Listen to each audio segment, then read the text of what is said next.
3 महीने हो गए थे। ज्ञान भाई की मौत के बाद राइस्टार जैसे हवा में घुल गया था। किसी को नहीं पता वो कहाँ है, जिंदा है या मर गया। तब से गांव में सिर्फ एक ही नाम का राज था, व्हाइट 444। हर दिन लोगों को पकड़ता, जिंदा जला देता, गांव का सुकून छीन लिया था।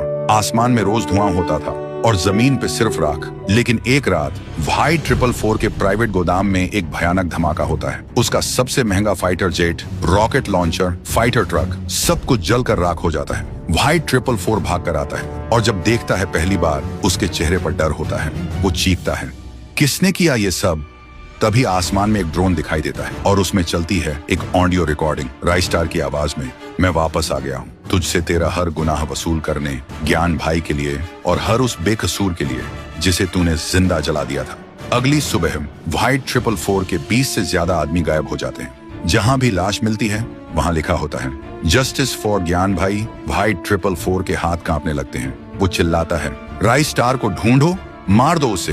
तभी आसमान से एक बड़ा सा पक्षी, मैकेनिकल ड्रोन बर्ड, उतरता है और उसके ऊपर बैठा होता है राइस्टार। सीधा व्हाइट 444 के सामने उतरता है। व्हाइट 444 बोलता है, तू है वो इंसान, बहुत मजा आया। पहली बार कोई टक्कर का मिला, पर तू अकेले आया, बड़ी गलती कर दी। राइस्टार बोलता है, मैं अकेले आया हूँ, लेकिन तेरे सामने ज्ञान भाई की रूह भी खड़ी है।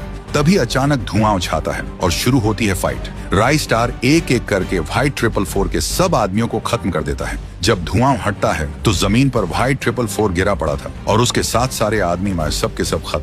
अगले दिन पूरा गांव एक जगह जमा होता है। राइस्टार ज्ञान भाई की तस्वीर के सामने दिया जलाता है। गांव फिर से शांत हो चुका था। आज हर चेहरा रो रहा था, पर सुकून के आंसुओं के साथ। और दोस्तों, अगर आपने भी ज्ञान भाई का बदला महसूस किया तो कमेंट करो।